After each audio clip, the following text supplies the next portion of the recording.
Assalamualaikum warahmatullahi wabarakatuh. Halo Maesa, selamat datang di podcast UNES edisi PPK UNES tahun 2021.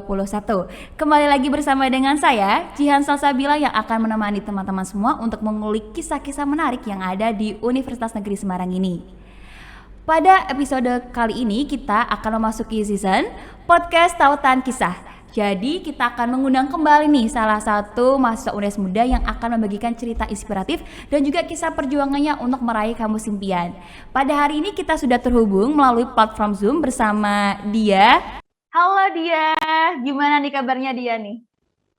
Alhamdulillah, baik Kak. Lagi sibuk apa nih Dia nih? Belum ada kesibukan. Paling nanti setelah ini ya bakal sibuk itu ya ngerjain penugasan PPAK. Mungkin ini nih dia bisa sapa dulu atau perkenalan terlebih dahulu nih ke teman-temannya semua nih dia kira-kira asalnya dari mana terus juga dari fakultas apa. Halo teman-teman, kenalin nama saya Diara Mayulianti dari program studi pendidikan guru sekolah dasar Fakultas Ilmu Pendidikan. Asal saya dari Magelang. Oke, jadi dia ini dari jurusan PGSD ya? Iya. Oke, nah ini mungkin backstory aja ya buat teman-teman semuanya nih kenapa dari seluruh banyaknya cerita kita mengambil cerita dari dia ini karena ada hal yang menarik sih buat kita gitu karena ternyata dia ini ada melewati hal-hal yang memang berlawanan arah nih dari kemauannya dia tuh yang awalnya seperti apa kemudian menjadi apa kayak gitu. Nah di sini harapannya bisa menjadi juga pembelajaran buat teman-teman agar lebih dewasa gitu ketika menghadapi situasi-situasi memang tidak sesuai dengan keinginan kita kayak gitu. Mungkin dia bisa diceritakan nih awal perjuangan dia bisa masuk ke kampus UNES itu seperti apa sih? Karena kan ketika saya baca ceritanya dia ini itu bahwa ternyata dia itu awalnya nggak pengen kuliah ya, pengennya kerja ya. Nah itu mungkin bisa di-sharing ke teman-teman bagaimana. Jadi awalnya itu ibu saya nggak menyuruh saya buat kuliah. Tapi waktu kelas 12 semester akhir, saya diperbolehkan kuliah oleh ibu saya. Saya juga mau saja kan, karena ini ada kehendak orang tua saya. Oke, berarti memang dari awal sebenarnya tidak ada niatan untuk berkuliah ya, tapi memang dari harapan orang tua supaya dia bisa melanjutkan ke pendidikan yang lebih tinggi nih. Nah dari dia sendiri tuh ketika menghadapi hal tersebut kan itu kan gak sesuai dengan apa yang dia targetkan ya. Nah itu gimana sih dia ada hal-hal yang membuat dia merasa terpuruk atau merasa down gak sih saat itu? Terpuruk mesti ada, karena waktu itu kan saya inginnya di PTKIN, sedangkan saya sudah diterima di PTKIN, tapi ayah saya menginginkan saya untuk di PTN. Terus saya berpikir, mungkin kalau ini udah jalan kita, mungkin karena kalau aku tetap milih di PTKIN, mungkin aku lebih susah dalam menjalaninya, sama lebih susah sama menangkap ilmunya. Iya benar sekali, berarti sesuai dengan ridho orang tua ya dia ya. Nah buat dia sendiri nih, gimana sih dia mungkin bisa diceritakan ya ke teman-teman juga nih, ketika dia itu menghadapi masalah ini tuh gimana sih tipsnya gitu biar teman-teman juga ketika mungkin mengalami problem yang sama bisa menghadapi juga nih atau bisa melalui dari sikap-sikap tersebut. Saya sendiri melihat dari orang tua saya sendiri, dari orang tua, terus saya juga berpikir saya harus ikhlas karena setiap kita menjalani itu udah ada jalannya sendiri.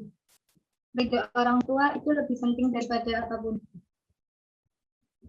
Oke, jadi jangan sampai ambisi kita itu mengalahkan apa ya rasa hormat kita juga ya kepada orang tua. Nah, buat dia sendiri nih, kenapa sih pada akhirnya kan biasanya juga ketika kita menghadapi situasi yang ternyata berlawanan dengan arah kita kan kita kadang memberontak nih. Nah, kenapa dia akhirnya memutuskan yang awalnya tidak ingin kuliah, oke aku kuliah nih, oke aku lanjut ke pendidikan tinggi. Nah, itu gimana sih dia gitu? Soalnya kan orang tua saya guru, ayah saya guru. Masa orang tua guru berpendidikan tinggi tapi anaknya nggak berpendidikan tinggi itu. Jadi itu bisa buat motivasi saya.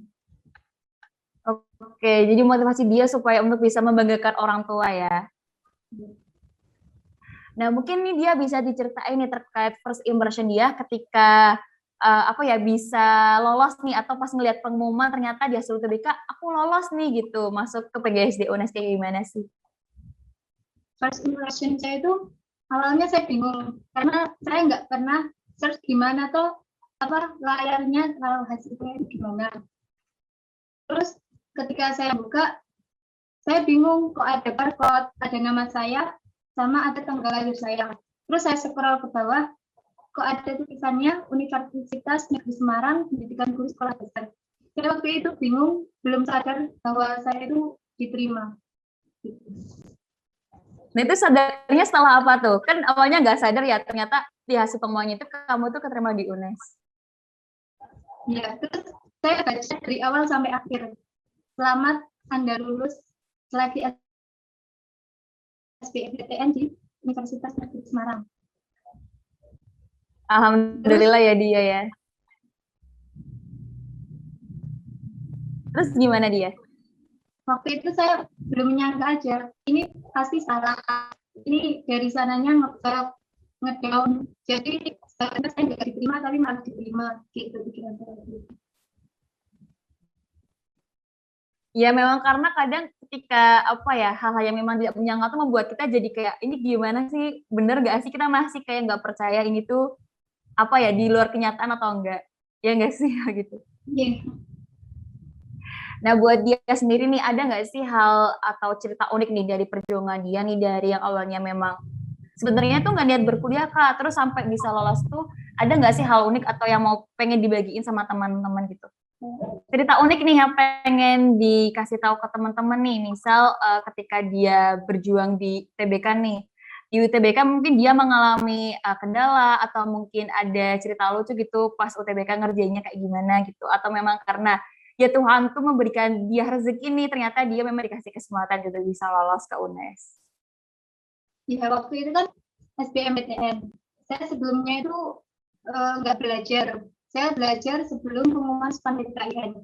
Terus waktu itu, hamin 3 jam itu, saya baru nyari di YouTube cara ngeblok jawaban sama cara nembak jawaban. Ya, terus? Waktu di sana, saya bingung, nggak ada teman. Terus saya memutuskan menelpon teman saya yang jarak jauh. Waktu mau masuk, saya belum mengisi kesehatan itu yang harus diisi sebelum masuk. Nah, saya misinya di sana. Saat mengerjakan pun, saya kebanyakan asal sama waktu itu ngeblok jawaban kebanyakan. Tapi alhamdulillah malah Tuhan berkehendak lainnya dia ya. Tuhan ngasih kesempatan ke dia buat bisa lolos ya. Iya. Nah mungkin ini dia dari lika-liku yang dihadapi dia kan bahwa dia di sini menghadapi situasi di mana tidak sesuai apa yang diinginkan gitu. Nah mungkin hikmah yang bisa diambil dia nih atau mungkin yang bisa dibagikan ke teman-teman gitu, atau bagaimana sih cara kita untuk bersikap dewasa gitu ketika kita menghadapi situasi yang memang kadang berlawanan nih dengan apa yang kita mau. Kuncinya itu adalah ikhlas. Ketika kita ikhlas menerima apa yang seharusnya sudah dijalani sama kita, itu mungkin akan lebih membahagiakan lagi. Dan ketika tidak sesuai dengan keinginan kita harus berpikir jauh lebih depan. Manfaat yang lebih bisa kita miliki setelah kita memilih itu. Dan ridho orang tua itu yang paling penting. Oke, ridho orang tua yang paling penting karena ridho orang tua adalah ridho Allah juga ya dia ya. Nah mungkin ini nih dia, kan ini dia udah mencapai impian nih, salah satu impian dari dia, alhamdulillah bisa menyenangkan orang tua juga dengan bisa lolos ke jurusan PGSD UNES gitu. Nah kira-kira impian dia selanjutnya nih, impian dia selanjutnya itu setelah masuk ke UNES itu apa sih gitu? Apa mungkin menargetkan supaya bisa jadi lulusan terbaik, atau mungkin setelah lulus pengen jadi guru juga, atau impian apa sih yang pengen dia impian dia yang ingin kejar lagi tuh apa? Impian saya tuh yang pertama kan membanggakan kedua orang tua dengan bisa menjadi guru dan mendapat IPK yang tinggi, memaksimalkan kuliah saya dan mencari beasiswa untuk membantu membayar UKT sama mengikuti organisasi. Oke, amin ya dia. Semoga dia bisa diberikan kelancaran juga, bisa dapat beasiswa juga, dan juga bisa membanggakan orang tua juga setelah ini, kayak gitu. Sukses terus ya buat dia.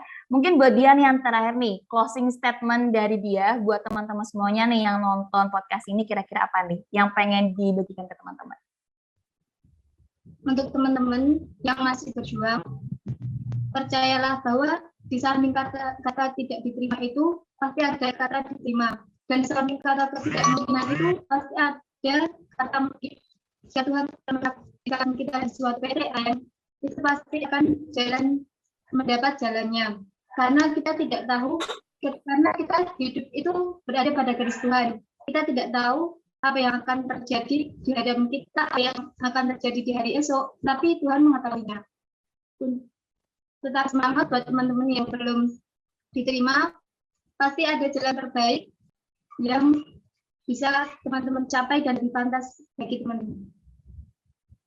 Oke dia, terima kasih dia karena sudah mau menerima nih undangan dari panitia PPAK UNES untuk dia bisa berbagi cerita di podcast kali ini. Sampai jumpa ya dia ya, sukses terus buat dia. Sampai jumpa Kak. Sampai jumpa. Oke, jadi itu merupakan salah satu kisah perjuangan dari mahasiswa UNES muda yaitu Dia Rahma, yang mana bahwa ternyata apa yang tidak sesuai dengan kita inginkan itu bukanlah suatu hal yang buruk. Terkadang Tuhan memang menghadirkan itu untuk kita agar lebih dewasa dalam menyikapi situasi dan juga agar kita lebih bisa dituntut untuk ikhlas untuk menerima sesuatu hal yang memang tidak kita inginkan. Jadi buat teman-teman jangan patah semangat bahwa di balik kata ketidakmungkinan itu masih ada kata mungkin. Jadi buat kalian yang masih berjuang, selamat berdoa dan juga semangat berusaha. Semoga apa yang kalian tuju bisa kalian capai. Dan jangan lupa untuk teman-teman semuanya untuk like, komen, dan subscribe channel YouTube dari PPAK UNES tahun 2021. Dan buat teman-teman yang kepo nih, Kak kok tempat podcastnya kece banget nih. Jadi kita lagi ada di tempat podcastnya Podcast Asrama Putra. Jadi buat teman-teman yang ingin meningkatkan kreativitas atau pengen buat podcast langsung aja bisa langsung ke sini ya. Oke, saya Jian Salsabila mohon pamit undur diri. Wassalamualaikum warahmatullahi wabarakatuh. Dadah.